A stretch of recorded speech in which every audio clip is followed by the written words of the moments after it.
उन्हें आप सभी का स्वागत है साइंस की क्लास में। और हम टॉपिक कर रहे थे धातु एवं अधातु अर्थात मेटल एंड नॉन मेटल, जिसकी 3 क्लास हो चुकी हैं। आज ये इस चैप्टर की चौथी क्लास है। लगातार बने रहिए इसी प्रकार से, हर एक कंसेप्ट को इसी प्रकार से समझाया जाएगा। तो आज की क्लास में हम डिस्कस करेंगे कि धातु को हम शुद्ध रूप में कैसे प्राप्त करते हैं। मान लीजिए कहीं किसी जगह जो है हमें क्या मिली, मान लीजिए लोहे का अयस्क मिला। अब उस लोहे के अयस्क से क्या करेंगे, शुद्ध धातु प्राप्त करेंगे, प्योर मेटल प्राप्त करेंगे। तो सबसे पहले तो खनिज निकाला जाता है कहीं पर, है ना। खनन किया जाता है उस धातु का, फिर उस खनिज से अयस्क प्राप्त किया जाता है, फिर अयस्क से शुद्ध धातु निकाली जाती है। तो ये पूरी प्रोसेस पढ़ेंगे आज, ठीक है। चलिए तो सबसे पहले हमारे पास आता है आज का टॉपिक है धातु की प्राप्ति, अर्थात खनिज से स्टार्ट करेंगे। खनिज निकाला जाता है सबसे पहले, फिर उस खनिज से कई प्रोसेस के जरिए हम लास्ट में शुद्ध धातु तक पहुंचते हैं। तो सबसे पहले हमारे पास आता है क्या, खनिज, जिसको इंग्लिश बोलते हैं मिनरल्स बोलते हैं। क्या बोलते हैं, मिनरल्स। मिनरल्स बोलते हैं। क्या होते हैं मिनरल्स, तो पृथ्वी की भू प्रपट्टी में प्राकृतिक रूप से पाए जाने वाले तत्वों या यौगिकों को क्या कहते हैं, खनिज कहते हैं। जैसे किसी जगह पर हम बोलते हैं ना कि यहां पर जो है वो लोहे का खनन किया जा रहा है, तो वो क्या हो रहा है, प्रकृति में पहले से वो क्या था, विद्यमान था वो। तो इस प्रकार के जो भी तत्व या यौगिक होते हैं उनको क्या कहते हैं, खनिज कहते हैं। ठीक है, इंग्लिश में बोलते हैं मिनरल्स बोलते हैं। सेकंड हमारे पास आ रहा है क्या, अयस्क, जिसको इंग्लिश बोलते हैं ओर बोला जाता है, ORE, और बोलते हैं। तो खनिज क्या होते हैं, देखिए सॉरी अयस्क क्या होते हैं, तो अयस्क वो खनिज होते हैं जिस खनिज में सर्वाधिक मात्रा में क्या होता है, कोई धातु होती है और वो धातु निकालना हमारे लिए क्या है, लाभकारी है। कम खर्चे में उस धातु को निकालना लाभकारी होता है, उसको अयस्क बोला जाता है। तो हमारे पास है किसी खनिज में कोई विशेष धातु काफी मात्रा में होती है, अधिक मात्रा में होती है, और जिसे निकालना हमारे लिए क्या होता है, लाभकारी होता है। ऐसा नहीं कि धातु कम है और जब हम उसको निकालें तो खर्चा ज्यादा आ जाए, तो उसको अयस्क नहीं बोलेंगे। तो जिसको निकालना लाभकारी होता है, ऐसे खनिज, ऐसे खनिज को क्या कहते हैं, अयस्क कहते हैं, अर्थात क्या बोलते हैं, और बोलते हैं। तो जो खनिज है, यहां पर मैं लिखता हूं खनिज है, खनिज से क्या प्राप्त होगा, अयस्क। तो खनिज से अयस्क प्राप्त होता है, ध्यान में रखना है, न कि अयस्क से खनिज प्राप्त होता है। और इसको क्या बोलते हैं, इसको खनिज को इंग्लिश बोलते हैं मिनरल्स, और अयस्क को इंग्लिश बोलते हैं और बोलते हैं। अब चलते हैं आगे की तरफ। आगे देखिए, आगे हमारे पास तब क्या, धातुओं का निष्कर्षण, यानी धातु की प्राप्ति अलग कैसे करेंगे धातुओं को। तो अभिक्रियाशीलता के आधार पर अवरोही क्रम में व्यवस्थित सामान्य धातुओं की सूची को सक्रियता श्रेणी कहते हैं। ये हमारे पास क्या है, सक्रियता श्रेणी। इस सक्रियता श्रेणी में ऊपर वाला जो एलिमेंट्स है, तत्व है, अर्थात यहां पर क्या है, ये धातु है। तो ऊपर ही ऊपर जो धातु है वो क्या है, सर्वाधिक क्रियाशील है। तो धातुओं को जो है वो क्रियाशीलता के आधार पर अवरोही क्रम में रखा गया है। और जिस श्रेणी में धातुओं को अभिक्रियाशीलता के आधार पर अवरोही क्रम में रखा जाता है, वह श्रेणी क्या कहलाती है, सक्रियता श्रेणी कहलाती है। तो यह आगे क्या है, सक्रियता श्रेणी है। तो ऊपर ही ऊपर जो आपका के है, ये किसका प्रतीक है, पोटेशियम का। तो पोटेशियम धातु ये सर्वाधिक क्रियाशील है ऊपर ही ऊपर। और नीचे ही नीचे जो एयू है, ये किसका प्रतीक है, सोने का प्रतीक है, गोल्ड का प्रतीक है, जिसको ओरम बोलते हैं। तो सोना है, ये क्या है, सबसे कम क्रियाशील है। जैसे हमारी घर की माता बहनें जो हैं वो सोने के गहने पहनती है ना, तो देखिए सोना जो है वो लगातार वो किसी से अभिक्रिया नहीं करता, उसकी चमक ऐसे की ऐसी बनी रहती है। तो सोना किसी से क्रिया नहीं करता है, ये कम क्रियाशील होता है। ठीक, तो इसमें जो ये जो 4 धातु हैं, क्या, आपका पोटेशियम, सोडियम, कैल्शियम, मैग्नीशियम और एल्यूमिनियम, ये जो 5 हैं धातु हैं, ये क्या हैं? सर्वाधिक क्रियाशील हैं और इनको विद्युत अपघटन द्वारा प्राप्त किया जाता है। अभी पढ़ेंगे आगे पूरा। और फिर अगली वाली ये जो 4 धातु हैं, ये जो 4 धातु हैं, जिंक हो गई है, फेरस आयरन हो गया है, पीबी लेड हो गया है और सीयू कॉपर हो गया है। ये क्या है? इनको कार्बन के उपयोग द्वारा प्राप्त किया जाता है और ये मध्यम क्रियाशील धातु हैं। तो ये तो क्या है? सर्वाधिक क्रियाशील धातु, ऊपर वाली सर्वाधिक क्रियाशील धातु, अभिक्रियाशील या क्रियाशील धातु। और ये क्या है? मध्यम क्रियाशील धातु, मध्यम क्रियाशील धातु।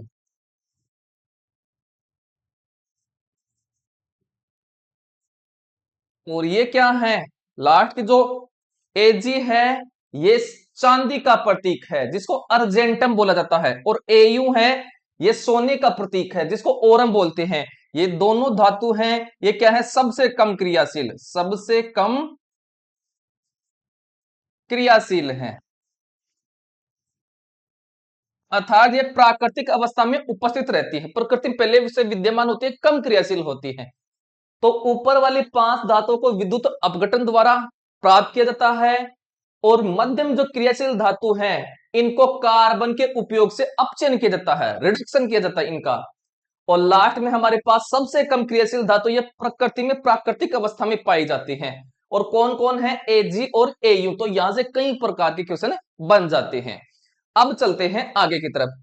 आगे देखिए, आगे हमारे पास आता है अभिक्रियाशीलता के आधार पर धातु को 3 वर्गों में बांटा गया है। वो अभी हमें पढ़ा है, दोबारा से देख लीजिए। सबसे पहली है उच्च अभिक्रियाशील धातु। और उच्च अभिक्रियाशील धातु में कौन कौन है? तो ये जो के है, ये प्रतीक है पोटेशियम का, Na है, ये सोडियम का प्रतीक है, Ca है, ये कैल्शियम का प्रतीक है, Mg है, ये मैग्नीशियम का प्रतीक है, और Al है, ये एल्यूमिनियम का प्रतीक है। तो 5 धातु हैं, ये अधिक अभिक्रियाशील धातु हैं। अब सेकंड आता है मध्यम अभिक्रियाशील जो धातु हैं, वो आपकी 4 हैं।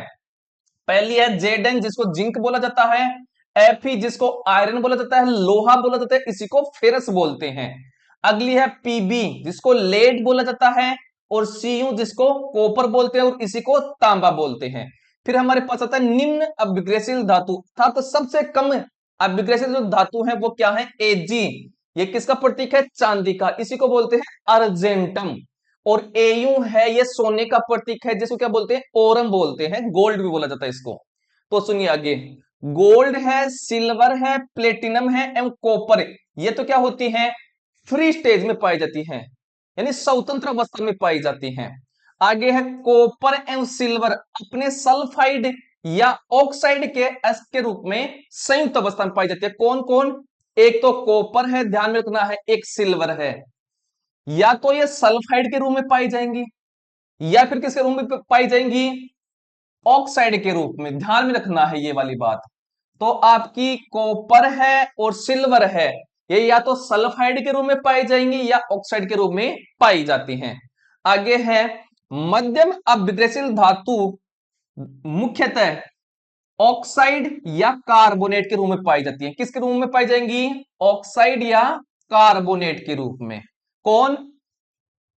जिंक, फेरस, लेड और कॉपर, ये किस फॉर्म में पाई जाती हैं? या तो ऑक्साइड या कार्बोनेट के रूप में पाई जाती है। ध्यान में रखना ये वाली बात कि मध्यम अभिक्रियाशील जो धातु हैं, या तो ऑक्साइड के रूप में पाई जाएंगी या फिर किसके रूप में पाई जाएंगी? कार्बोनेट के रूप में। आई होप इस स्लाइड के बारे में आपको अच्छे से समझ में आ गया होगा।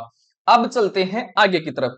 आगे देखिए, आगे हमारे पास अब अयस्क से शुद्ध धातु का निष्कर्षण किस प्रकार से किया जाता है, ये पूरी प्रोसेस है इसके बारे में।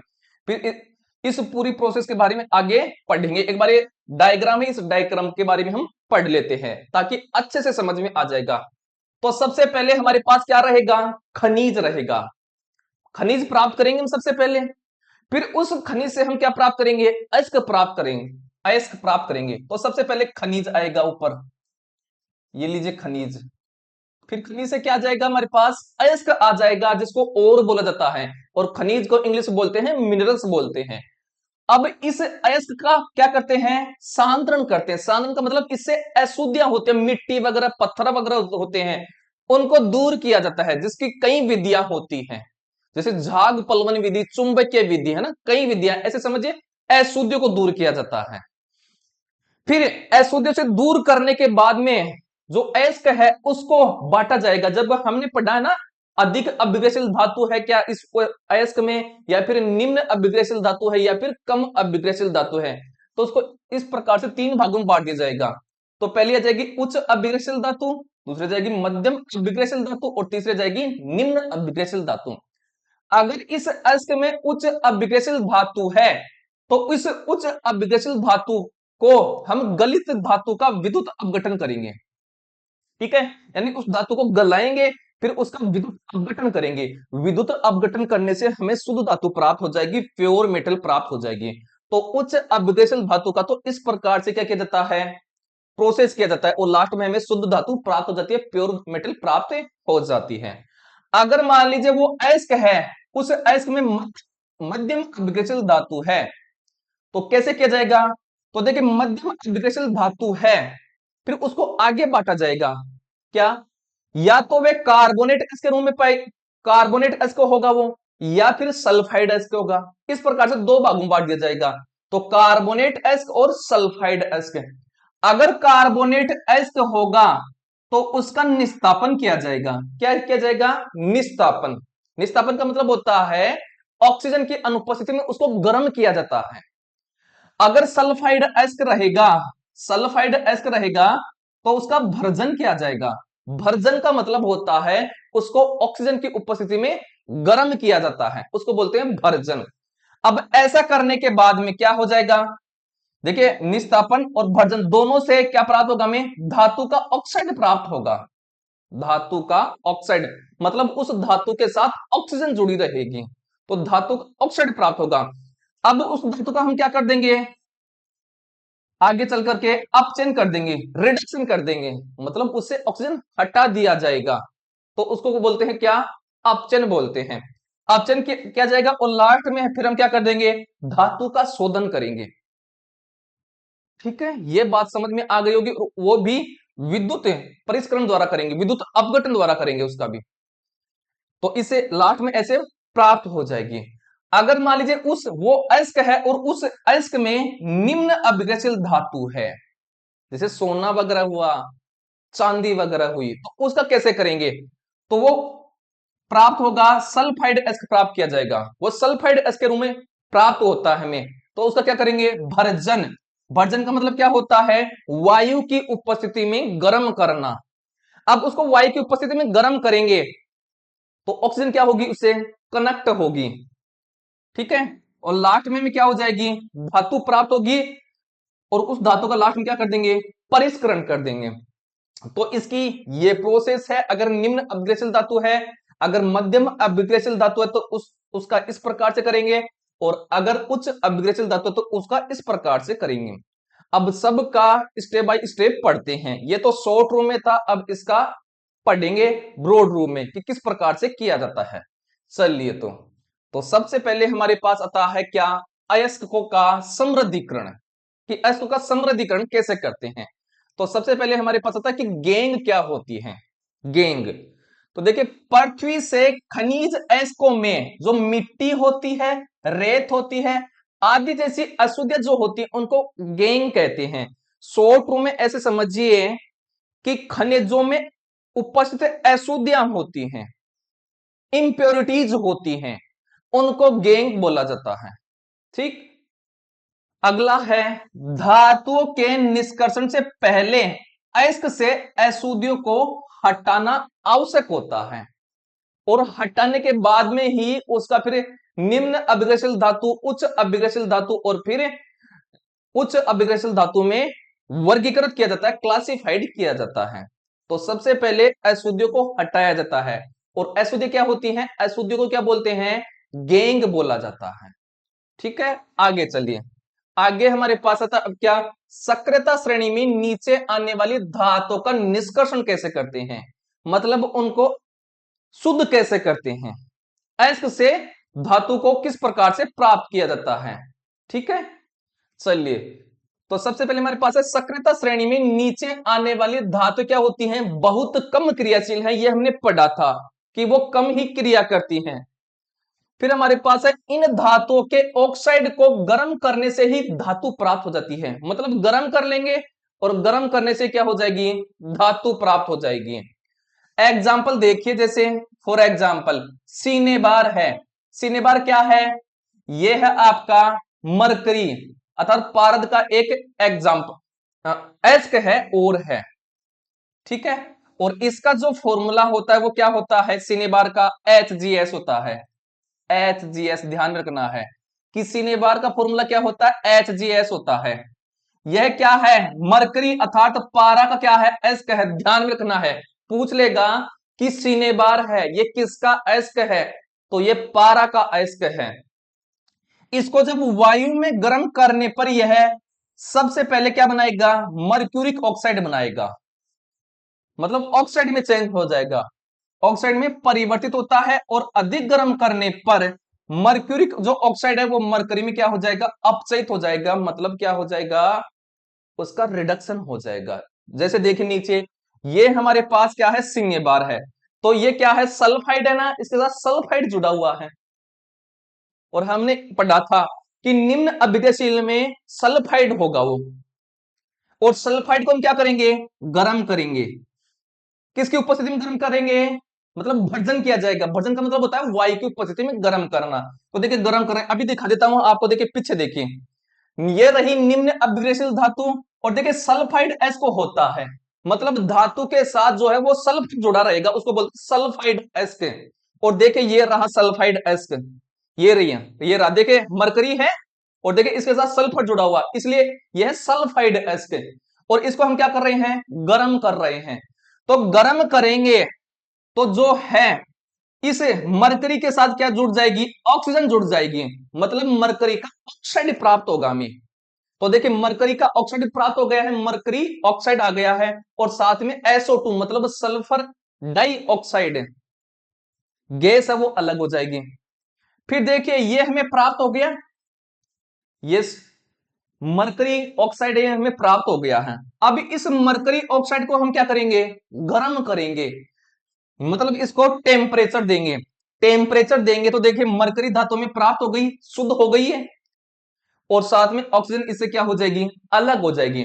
तो इस प्रकार से निम्न अभिग्रसित धातु को का परिष्करण जो है अर्थात निष्कर्षण है, इस प्रकार से किया जाता है। तो सबसे पहले हम क्या करते हैं, हमारे पास खनिज होता है, खनिज से अयस्क प्राप्त करते हैं, फिर उस अयस्क को देखते हैं कि इसमें निम्न अभिक्रियाशील धातु या फिर उच्च अभिक्रियाशील धातु या फिर मध्यम अभिक्रियाशील धातु है। अगर उसमें निम्न अभिक्रियाशील धातु है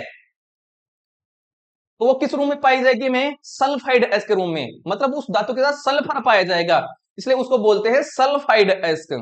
अब उस सल्फाइड एस्क को क्या करेंगे, ऑक्सीजन की उपस्थिति में गर्म करेंगे, और किसी भी सल्फाइड एस को ऑक्सीजन की उपस्थिति में गर्म करते हैं तो इसको क्या करते हैं, कहते हैं भर्जन, मतलब सल्फाइड एस का भर्जन किया जाएगा। और जब भर्जन किया जाएगा तो हमें क्या प्राप्त होगा, उस धातु का ऑक्साइड प्राप्त होगा, और उस धातु का ऑक्साइड प्राप्त होगा। फिर लास्ट में उस धातु के ऑक्साइड को हम क्या करेंगे, गर्म करेंगे, गर्म करने से हमें वो धातु प्राप्त हो जाएगी। तो इस प्रकार से निम्न अभिक्रियाशील धातु का क्या किया जाता है, निष्कर्षण किया जाता है। आई होप समझ में आ गया होगा सक्रियता श्रेणी में नीचे आने वाली धातु का निष्कर्षण हमें किस प्रकार से करते हैं। और ये ध्यान में रखना है कि सिनेबार है, इसका फॉर्मूला क्या होता है, क्या होता है, HGS होता है। और ये किसका एस्क है, ये पारा, पारद या पारा बोलते हैं, और इसी को क्या बोलते हैं, मरकरी बोलते हैं। मरकरी का प्रतीक क्या होता है, Hg होता है। तो Hg क्या है, एक धातु है और निम्न अभिक्रियाशील धातु है। अब चलते हैं आगे की तरफ, आगे देखिए, आगे और देख लीजिए, हमारे पास जैसे कॉपर है, CuS कॉपर सल्फेट है, ये एक तो हमने पढ़ लिया क्या, मरकरी का पढ़ लिया है। अगला हमारे पास आ रहा है क्या, कॉपर का। देखिए कॉपर भी सल्फाइड एस के रूप में पाया जा रहा था, तो कैसे करेंगे, ये सल्फ कॉपर सल्फेट है, और जब सल्फेट पाया जाता है इसको क्या क्या करते हैं, गर्म करते हैं। ऑक्सीजन की उपस्थिति में, और किसी भी सल्फाइड एसिड को ऑक्सीजन की उपस्थिति में गर्म करते हैं तो उसको क्या बोलते हैं, भर्जन। मतलब कॉपर सल्फेट का हम क्या कर रहे हैं, भर्जन कर रहे हैं, और इसको तापमान दिया जा रहा है ना। तो हमारे पास क्या बन गया है, C2O बन गया है, C2O बन गया है, कॉपर ऑक्साइड बन गया है, और साथ में हमारे पास क्या बन गया है, SO2 बन गया है। क्या बन गया है, SO2, सल्फर डाइऑक्साइड। तो देखिए हमें कॉपर का ऑक्साइड यहां पर क्या हो गया है, प्राप्त हो गया है। अब इसको हम क्या करेंगे, इसका जो है, अब हम किसके साथ अभिक्रिया कराएंगे, कॉपर सल्फेट के साथ। तो जब इसकी अभिक्रिया कराएंगे कॉपर सल्फेट के साथ तो हमें क्या प्राप्त होगा, हमें कॉपर प्राप्त हो जाएगा, और SO2 जो है ये क्या हो जाएगी, अलग हो जाएगी। इस प्रकार से देखिए ये हमारे पास हो गया। तो देखिए कॉपर सल्फेट था, कॉपर सल्फेट का हमने क्या किया है, कॉपर सल्फेट का हमने भर्जन किया है। तो कॉपर सल्फेट का भर्जन करने से हमें क्या प्राप्त हुआ, कॉपर का ऑक्साइड प्राप्त हो गया है। अब इस कॉपर ऑक्साइड से हमें क्या करनी है, ये ऑक्सीजन अलग करनी है। तो इसकी अभिक्रिया किसके साथ करा रहे हैं, यहां पर कॉपर सल्फेट के साथ करा रहे हैं, Cu2S के साथ करा रहे हैं। ऐसा का ऐसा दे रहा, दिया हुआ आपकी एनसीईआरटी की बुक में। तो हमारे पास कॉपर प्राप्त हो गया है और साथ में SO2। तो देखिए कॉपर धातु हमें प्राप्त हो गई, इसका निष्कर्षण हो गया। तो इस प्रकार से किया जाता है कॉपर धातु का निष्कर्षण। आई होप समझ में आ गया होगा। अब चलते हैं आगे की तरफ। आगे देखिए, आगे हमारे पास आता है अब क्या, सक्रियता श्रेणी के मध्य में उपस्थित स्थित धातु का निष्कर्षण कैसे करते हैं। तो सक्रियता श्रेणी के मध्य में स्थित धातु कौन कौन सी हैं, तो वो है आयरन है, जिंक है, लेड है और कॉपर है। ये मध्यम अभिग्रसित धातु हैं, और इनका क्या करते हैं, रिडक्शन द्वारा, अपचयन द्वारा इनको प्राप्त किया जाता है, वो भी हमने पढ़ा था। प्रकृति में ये सामान्यतः है किस रूप में पाई जाती हैं, सल्फाइड के रूप में या फिर कार्बोनेट के रूप में पाई जाती है। कौन, मध्यम अभिग्रहशील धातुएं। तो सल्फाइड या कार्बोनेट की तुलना में, यानी सल्फाइड एक जो कार्बोनेट है, इसको सबसे पहले किस में लाएंगे, किस में चेंज करेंगे, ऑक्साइड में चेंज करेंगे, धातु ऑक्साइड में। क्योंकि धातु ऑक्साइड से धातु को प्राप्त करना आसान है भाई साहब, सल्फाइड या कार्बोनेट से धातु को प्राप्त करना कठिन है। इसलिए हम क्या करते हैं, सबसे पहले सल्फाइड या कार्बोनेट को ऑक्साइड में चेंज करते हैं, क्योंकि ऑक्साइड से धातु को प्राप्त करना आसान होता है की तुलना में। तो सल्फाइड या कार्बोनेट की तुलना में धातु को उसके ऑक्साइड से प्राप्त करना अधिक आसान है। इसलिए अपचयन से पहले, यानी रिडक्शन किया जाता है उससे पहले, पहले धातु के सल्फाइड या कार्बोनेट को धातु ऑक्साइड में क्या करते हैं, परिवर्तित करते हैं। मतलब ऐसे समझिए, मध्यम अग्रेसिव जो धातु होती हैं वो किस रूप में पाई जाती हैं, सल्फाइड या फिर कार्बोनेट के रूप में पाई जाती हैं, इस रूप में पाई जाएंगे। तो सबसे पहले हम क्या करेंगे, इस सल्फाइड या कार्बोनेट को किस में चेंज करेंगे, ऑक्साइड में, धातु ऑक्साइड में चेंज करेंगे। जो धातु है उस धातु के ऑक्साइड में इसको चेंज कर लेंगे, बदल लेंगे। फिर इस धातु ऑक्साइड है इसका हम क्या कर लेंगे, अपचयन कर लेंगे।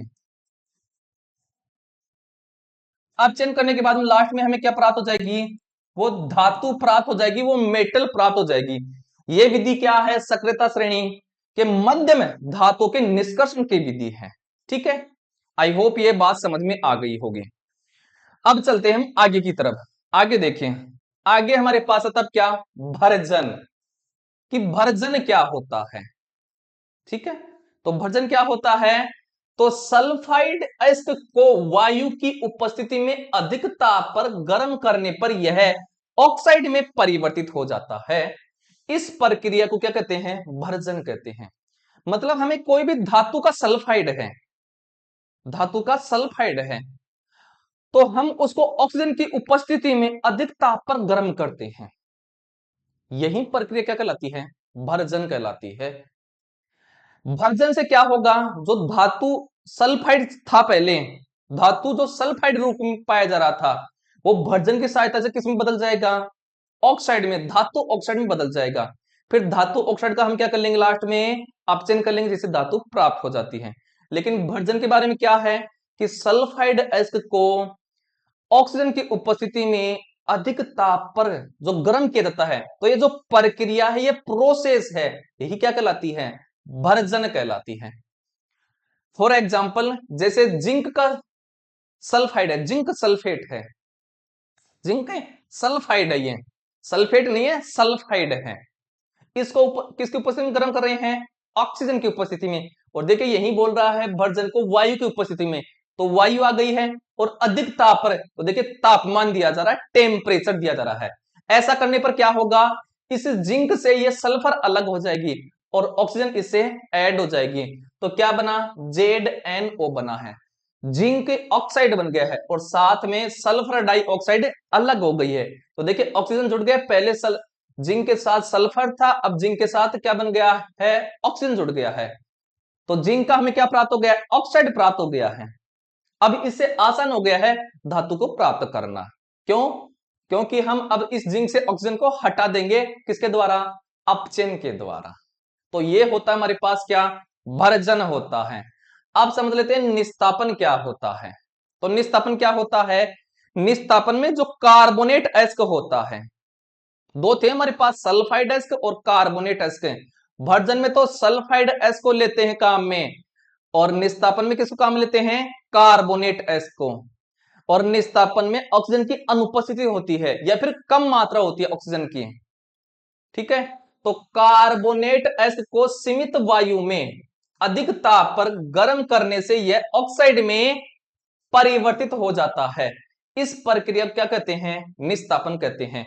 तो निस्तापन में कौन सा एस्क लेंगे, कार्बोनेट एस्क, लेकिन वायु की मात्रा बिल्कुल कम या फिर अनुपस्थिति भी बोल सकते हैं। तो गर्म करते हैं अधिक ताप पर, तो वो किस में चेंज हो जाएगा, ऑक्साइड में। देखिए भर्जन और निस्तापन में जब ये प्रोसेस करते हैं तो धातु किस फॉर्म में आती है, अपनी ऑक्साइड फॉर्म में आती है, दोनों ही स्थिति में। लेकिन इन दोनों में क्या होता है, एक में ऑक्सीजन की उपस्थिति है और एक में ऑक्सीजन की अनुपस्थिति है, यह फर्क है। और एक में सल्फाइड एस को लेते हैं और एक में कार्बोनेट एस को। तो देखिए जैसे एग्जांपल है जिंक कार्बोनेट, ZnCO, तो ये क्या है, जिंक कार्बोनेट। जब इसको गर्म किया जाता है तो देखिए ऑक्सीजन की अनुपस्थिति है, ऑक्सीजन नहीं है या फिर कम ऑक्सीजन है, तो ये किस में चेंज हो गया है, ZnO जिंक ऑक्साइड में, और साथ में CO2 अर्थात कार्बन डाइऑक्साइड अलग हो गई है।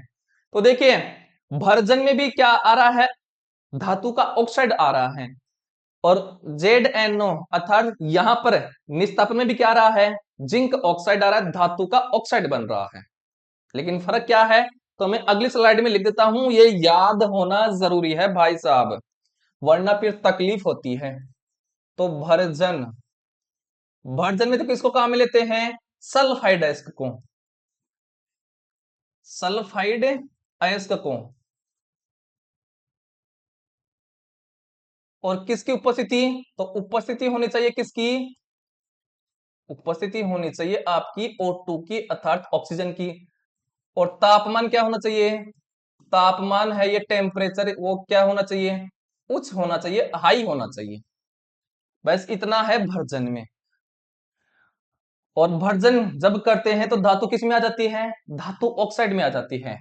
और निस्तापन में क्या होगा, तो निस्तापन, निस्तापन में हम कार्बोनेट अयस्क लेते हैं, कार्बोनेट अयस्क, कार्बोनेट और लेते हैं। और यहां पर अनुपस्थिति रहती है, अनुपस्थिति बोल दें या फिर क्या बोल दें, अनुपस्थिति किसकी, O2 की, या फिर कम मात्रा किसकी, O2 की, ठीक है। और इसमें भी क्या होता है, तापमान उच्च होता है, उच्च तापमान पर उसको गर्म करते हैं, ठीक है, ये अंतर है। तो देखिए भर्जन में तो सल्फाइड एस काम आ रहा है और निस्तापन में कार्बोनेट एस काम आ रहा है। भर्जन में तो क्या करते हैं, किसकी उपस्थिति चाहिए, ऑक्सीजन की उपस्थिति चाहिए, लेकिन निस्तापन में अनुपस्थिति या फिर कम मात्रा होनी चाहिए किसकी, ऑक्सीजन की। और दोनों में दोनों में समानता क्या है? देखिए दोनों में समानता, तापमान उच्च होता है, तापमान उच्च होता है, समानता भी पूछ सकता है। और दोनों की समानता क्या है? कि दोनों की समानता यह है, आगे लिख देता हूं, भर्जन और निस्तापन की समानता, भर्जन एवं निस्तापन में समानता क्या है? पहली बात, इन दोनों में उच्च तापमान की आवश्यकता होती है, उच्च तापमान की आवश्यकता होती है, पहली बात। दूसरी, दोनों में ही धातु का ऑक्साइड प्राप्त होता है, दोनों में ही धातु का ऑक्साइड प्राप्त होता है, धातु ऑक्साइड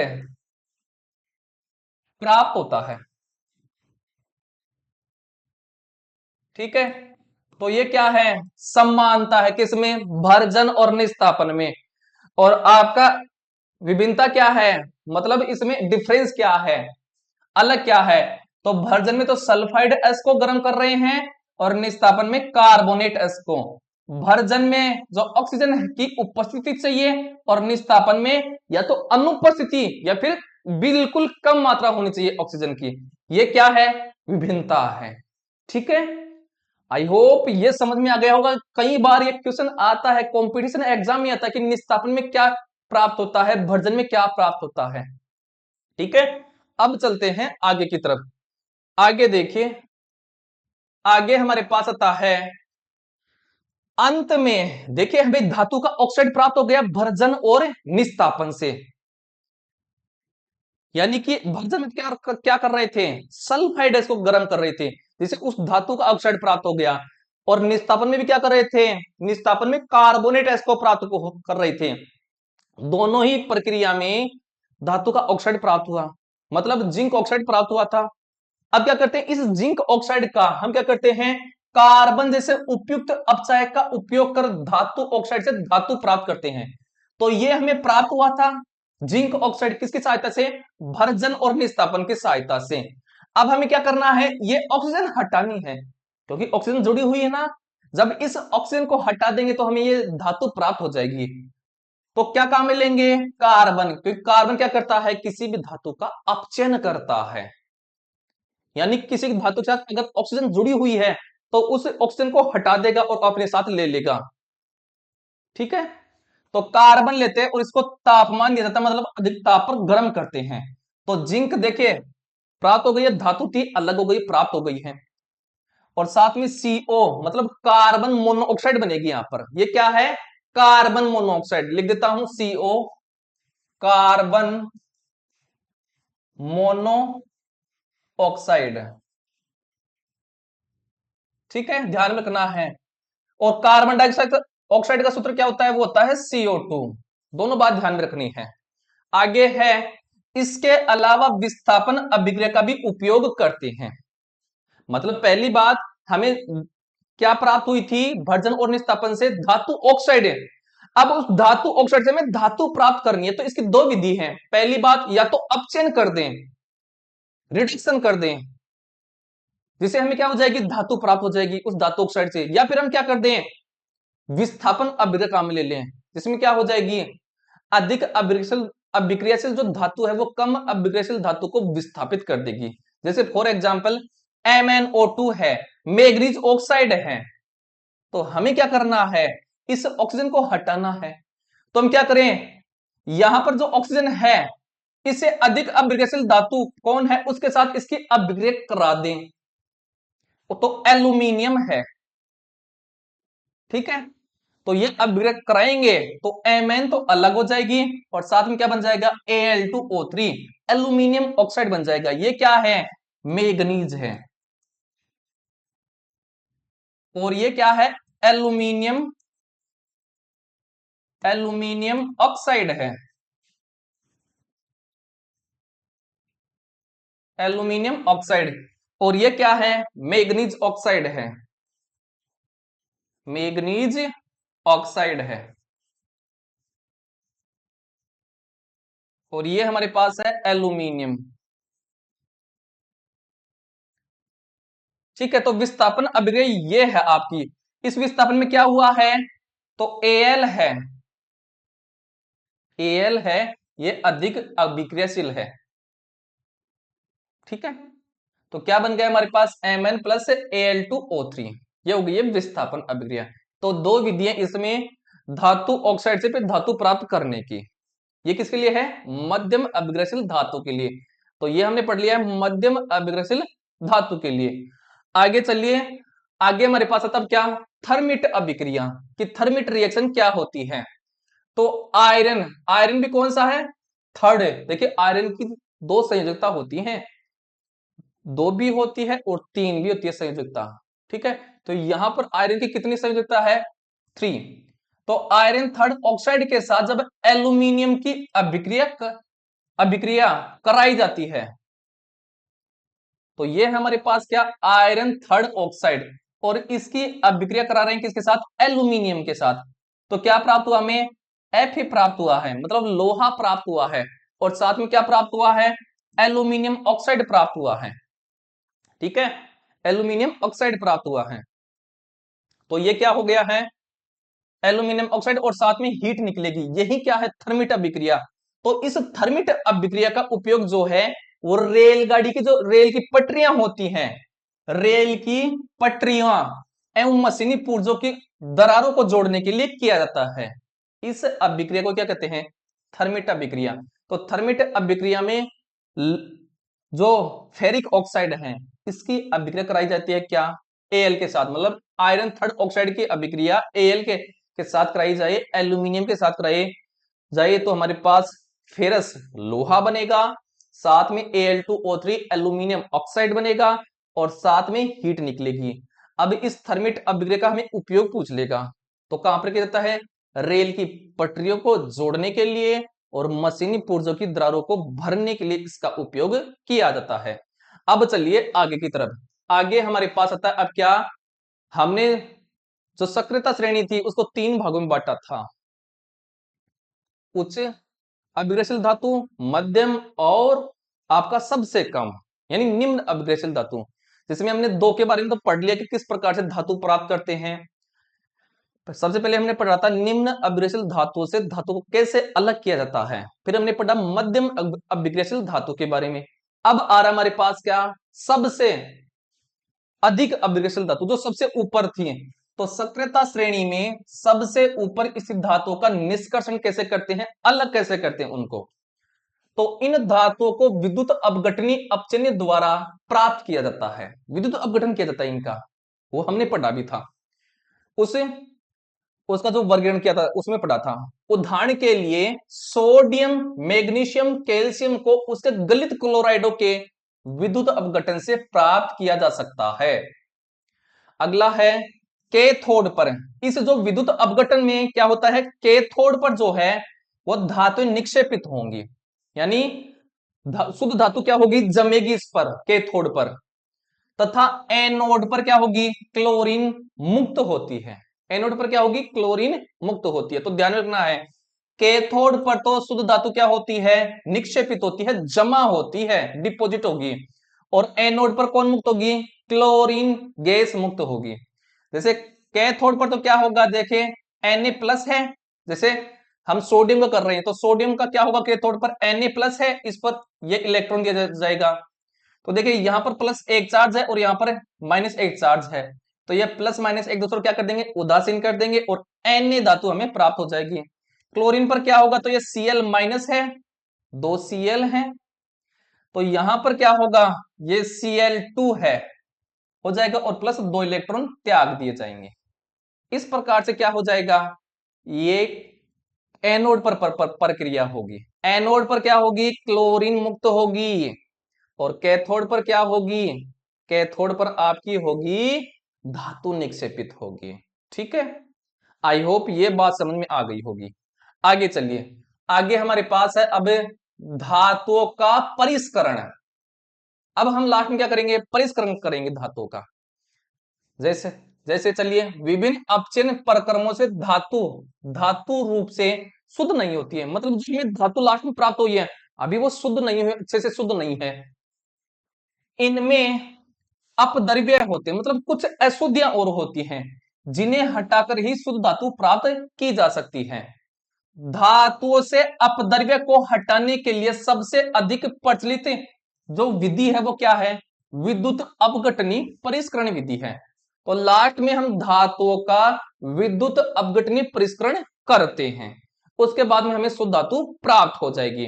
तो इस प्रकार से हम करते हैं क्या? धातुओं की प्राप्ति, यानी खनिज से चालू किया था हमने और लास्ट में हमें शुद्ध धातु प्राप्त हो गई है।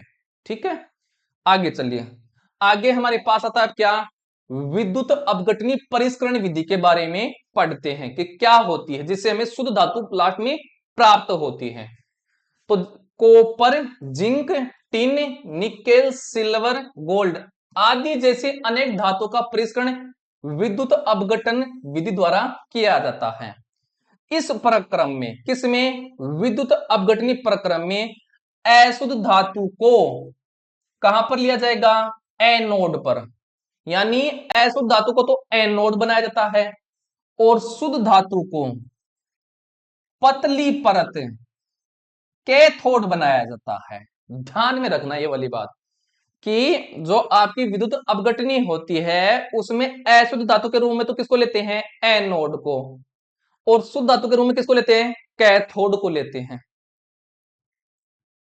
तथा जिस धातु का हम जो कर रहे हैं विद्युत अपघटन उसका लवण लेंगे तो धातु के लवण विलयन का उपयोग विद्युत अपघटन के रूप में होता है। ठीक है, आगे चलिए। विद्युत अपघटन से जब धारा प्रवाहित की जाती है, मतलब जिस धातु का हमें क्या करना है? शुद्ध करना है, उसका क्या लेंगे? विलयन लेंगे, विद्युत अपघट्य लेंगे। अब उसमें क्या प्रवाहित की जाएगी? धातु प्राप्त की जाएगी, सॉरी विद्युत धारा प्रवाहित की जाएगी।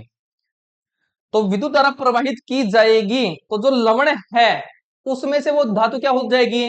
जिस धातु को हमें शुद्ध करना है, ऐसे समझिए ये क्या है? ऐसे पात्र है, इसमें एक तो क्या लिया जाएगा? एनोड, और एक के लिए लिया जाएगा कैथोड लिया जाएगा, और इसको जोड़ दिया जाएगा किससे? लाइट से जोड़ दिया जाएगा। ठीक है, लाइट से जोड़ दिया जाएगा और ये हो जाएगा क्या? विद्युत अपघट्य हो जाएगा। क्या हो जाएगा? विद्युत अपघट्य। तो ये तो क्या हो गया? ये तो मान लेता हूं कैथोड, और ये क्या हो गया है? एनोड। प्लस वाला जो होता है वो क्या होता है? वो होता है आपका एनोड, और माइनस वाला क्या होता है? कैथोड। और कैथोड के रूप में हमने किसको लिया था? अशुद्ध धातु को। किसको लिया था? अशुद्ध धातु को, सॉरी कैथोड के रूप में शुद्ध धातु को लिया था, शुद्ध धातु को सॉरी। और एनोड के रूप में किसको लिया था? अशुद्ध धातु को। तो क्या होगा यहां पर? उस जिस धातु का हमें शुद्ध करना उसका ये लवण भी लिया है साथ में। अब हम क्या करेंगे? हम करेंगे इसमें विद्युत धारा प्रवाहित करेंगे। तो यहां पर जो इस लवण में क्या रहेगी? धातु रहेगी, तो वो धातु यहां पर क्या रहेगी? चिपकती रहेगी, यहां पर ऐसे चिपकती रहेगी। अब वो धातु यहां पर कम पड़ गई है, तो इसकी पूर्ति करने के लिए जो ये अशुद्ध धातु के रूप में क्या लिया है? एनोड। तो ये एनोड जो है ये पिघलता रहेगा और इसकी पूर्ति करता रहेगा, यहां पर आती रहेगी वो धातु, और जो अशुद्धियां रहेंगी वो यहां पर ऐसे इकट्ठी हो जाएंगी, जिसको हम क्या बोलते हैं? एनोड पंख बोलते हैं। तो यहां पर अशुद्धियां इकट्ठी इकट्ठी होती रहेंगी और जो धातु है वो पिघलती हुई यहां पर जाती रहेगी और शुद्ध धातु इसे कैथोड पर चिपकती रहेगी। इस प्रकार से उसको शुद्ध किया जाता है। ठीक है, यही बात इसमें लिखी हुई है। तो विद्युत अपघट्य से जब विद्युत धारा प्रवाहित की जाती है तब एनोड पर स्थित अशुद्ध धातु विद्युत अपघट्य में घुल जाती है। यहां पर घुलती रहेगी, ऐसे आती रहेगी, जो अशुद्धियां ये यहां पर इकट्ठी होती रहेंगी और शुद्ध धातु इस पर चिपकती रहेगी। इस किस पर? कैथोड पर। इतनी ही मात्रा में शुद्ध धातु विद्युत अपघट्य से कैथोड पर निक्षेपित हो जाती है। विलय अशुद्धियां विलयन में चली जाती हैं तथा अविलय अशुद्धियां एनोड तली पर निक्षेपित हो जाती हैं, जिसे एनोड पंख कहते हैं। तो एनोड पंख किसको बोलते हैं? जो अशुद्धियां थी इस पर, अशुद्ध धातु में जो पिघल पिघल के नीचे आ रही हैं, तो अशुद्धियां ये यहां पर इकट्ठी हो जाएंगी और धातु है ये इस तरफ विलयन में जाती रहेगी। जितनी मात्रा में यहां पर ये चिपक रही है धातु, उतनी मात्रा में धातु इस तरफ आती रहेगी। ठीक है, ये प्रोसेस होता है क्या, विद्युत अपघटनी। अब चलते हैं आगे की तरफ। आगे देखिए धातु क्रम क्या होता है। धातु क्रम, तो अयस्क से धातु का निष्कर्षण तथा उसका परिष्करण कर उपयोगी बनाने के प्रक्रम को क्या कहते हैं, धातु क्रम कहते हैं। यानी अयस्क था, अयस्क से हमने क्या किया, धातु का निष्कर्षण किया, धातु निकाली। अब उस धातु को भी आगे क्या क्या करते हैं, उसका परिष्करण मतलब और शुद्ध करते हैं, उसमें अशुद्धियां होती हैं, और परिष्करण कर उसको उपयोगी बनाना, उस धातु को उपयोगी बनाना, यही क्या कहलाता है, ये जो प्रक्रम, ये जो प्रोसेस है, ये कहलाता है धातु कर्म कहलाता है। तो आज हमने पढ़ लिया क्या, धातु को किस प्रकार से शुद्ध किया जाता है, धातु का निष्कर्षण कैसे करते हैं, फिर परिष्करण कैसे करते हैं। ठीक है, आज के लिए हम इतना ही करते हैं, अगली क्लास में इसे आगे स्टार्ट करेंगे, जहां आगे हमारे पास आएगा इसे आगे कोरोजन संसारण के बारे में। तो आज के लिए इतना ही। अगर आपको हमारा ये वीडियो अच्छा लगा है तो वीडियो को जरूर से लाइक कीजिए और शेयर करना ना भूलिए।